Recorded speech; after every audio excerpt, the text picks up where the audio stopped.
परिंदों से बातें करने वाले पंजाब पुलिस के आला ऑफिसर उस्ताद नायाब हैदर। मेरे पास तो पूरा शजरा नसब है इनका। शजरा नसब ही नहीं होगा तो मुझे पता क्या होगा कि इसका बाप कौन था, इसका दादा कौन था, इसका पोता कौन था। इसकी ब्रीड का नाम है जयसूर्या। इसका दादा उड़ा था 2009 में। जजेस, bureaucrats, DMG officers, police officers, businessman, her segment of society का बंदा इसमें शामिल है। ये शौक नस्ल दर नस्ल कैसे मुंतकिल कर रहे हैं, जानिए इस वीडियो में। एक खेल है जिसमें सब पार्टिसिपेट करते हैं और आपके कबूतरों ने रिकॉर्ड बनाया है।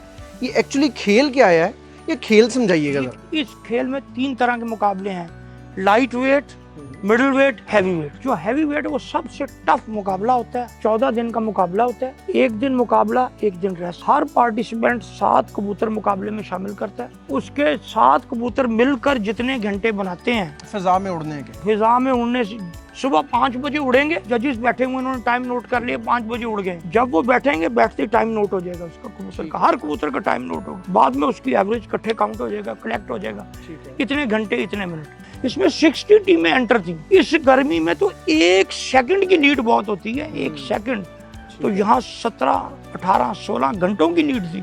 लाहौर में इतने वाज़ेह मार्जिन दिया पाकिस्तानी ब्रीड ने और जयसूर्या ने। आपके जो 7 कबूतर थे इन्होंने मिलकर, इन्होंने 7 दिनों में 428 घंटे 12 मिनट 12 सेकंड बनाकर लाहौर में डोमिनेट किया।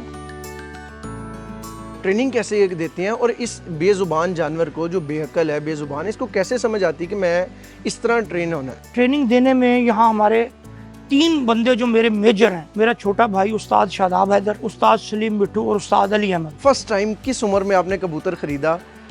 कब ये शौक आपको पैदा हुआ? कब आपने ये फैसला किया कि मैंने कबूतर पालने? मेरे दादा को ये शौक था। 7th में था तो पहला पिजन परचेज किया हमने पाकिस्तान पिजन्स क्लब की बुनियाद रखी और ये बुनियाद हमने 1996 में रखी। सर, आपने बताया कि ये शौक आप में ट्रांसफर हुआ आपके बेसिकली दादाजी से और आपके पीछे सिस्टर से। आगे अपने बच्चों को भी ट्रांसफर किया ये शौक? मैंने अपने बेटे के लिए काफी कोशिश की कि वो इस तरफ आए और उसको कहा भी कई दफा, लेकिन उनका इंटरेस्ट शायद बिजनेस की तरफ ही है, वो पैसे उसे कमाने में। लेकिन मैं अपने पोते को कोशिश करता हूँ कि तू आ इधर। अभी वो भी पूरी तरह माइल नहीं हो रहा, लेकिन मेरी ख्वाहिश है। मैं देख रहा हूँ आपने सीसीटीवी लगाया हुआ है, आपने पानी का, यहाँ पे हवा का, लाइट का प्रॉपर इंतजाम किया हुआ है। कितना एवरेज खर्चा है जो इन पर आ जाता है? जो कबूतर पालने वाला है वो कबूतर को अपनी जान से भी प्यारा रखता है। खर्च हमारी टीम मिलके करते हैं और शौक का कभी खर्च काउंट नहीं करते हैं। अगर काउंट करने लग जाए ना आप खर्च को, तो शौक नहीं होता। पाकिस्तान की कोई बड़ी शख्सियत या कोई ऐसा नाम ये शौक रखते हों या जिनसे आपका ताल्लुक और आपको पता है ये शख्स छुप के ये ऐसा शौक पालता है, कोई ऐसा नाम है? जजेस, bureaucrats, DMG officers, police officers, businessman, her segment of society का बंदा इसमें शामिल है। लेकिन शायद वो लोग अपने स्टेटस की वजह से या किसी बात से वो हेजिटेट करते हों।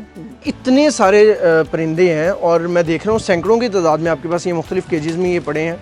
इनकी मुख्तलिफ नस्लें हैं, मुख्तलिफ इनकी कैटेगरीज हैं। परिंदे हैं, जाहिर है बीमार भी होते होंगे। कैसे पता लग जाता है कि ये परिंदा इस वक्त उड़ने की हालत में नहीं है? ये तो वो जिसने अपना ब्रेन चलाना है, उसी ने देखना है कि कबूतर का कौन सा नोशन अनफिट वाला है, कौन सा नोशन फिट वाला है। अच्छा, ये देख के पता लग जाता है? यस, कबूतर की बीट देखेंगे, वो आपको फौरन बता देगी कबूतर फिट है क्या अनफिट है। देखने वाली नजर चाहिए। अल्लाह पाक आपको सलामती वाली जिंदगी दें, आखिरी सांस तक इंशाल्लाह ये शौक कायम रहेगा। देखिए जी, जब तक अल्लाह का हुक्म होगा, उसने हिम्मत ताकत दी तो ये जारी रहेगा।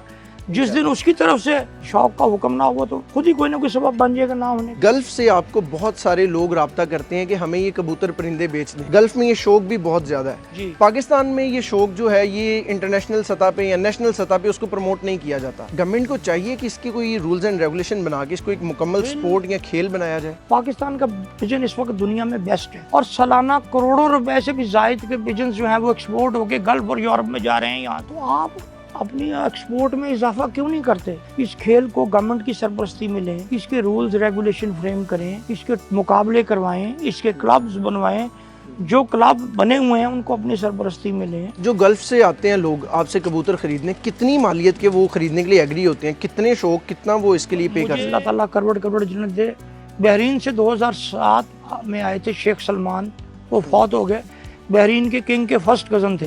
तो हमने बहरीन कप कराया था तो बहरीन गवर्नमेंट ने हमें उस वक्त 5 लाख रुपया दिया था टूर्नामेंट कराने के लिए। यानी बाहर की गवर्नमेंट्स इसको सपोर्ट करती हैं? जी, वो करती हैं। उन्होंने दिया, हमने उसकी टूर्नामेंट कराया, अलहमरा हॉल नंबर 1 में तकसीम इनामात कराई। उसमें वो और sports minister Bahrain chief guest आए, तो वो मेरे घर भी आए कबूतर देखने। मेरे कबूतर देख के 3 कबूतर, एक जयसूर्या ब्रीड का और 2 मेरे 2020 और थानेदार ब्रीड जो है, 3 कबूतर वो सिलेक्ट किए, एक मादा और 2 नर। तो मुझे वो उन कबूतरों को 5 लाख 3 का दे रहे थे। तो मैंने उनसे माजरत की, मैं कहा शेख साहब मेरे ये शौक के कबूतर हैं, मैं तो इन्हें सेल नहीं कर सकता, मेरा प्यार है इनसे। तो मैं कहा जिस दिन मेरा शौक खत्म हो गया तो मैं उस दिन आपको, तो उन्हें क्या हो सकता उस वक्त मेरा शौक ना हो। मैं कहा उस्ताद ये फिर मेरे नसीब हैं ये तुम्हारे। इस कबूतर का नाम है डॉलर, इसकी ब्रीड का नाम है जयसूर्या। इसका दादा उड़ा था 2009 में अच्छा, और उसका रिकॉर्ड आज तक कायम है लाहौर में। जयसूर्या ओरिजिनल इसका दादा, इसका रिकॉर्ड है कि ये 2 वनडे में भी उड़ा है इस दफा, दोनों वनडे का विनर है, और 7 दिन के मुकाबले में उड़ा है उसका विनर है। इसका नाम है डॉलर। इसकी एक बड़ी आदत थी, जब ये बैठता था ना उड़ के, तो ये खाने को मांगता था, ये उसको संभालता था, सलीम मिठू। तो जब इसने इसको देख बैठना, ये उधर होना, तो उसने उधर से आना ना, तो इसने शुरू कर देना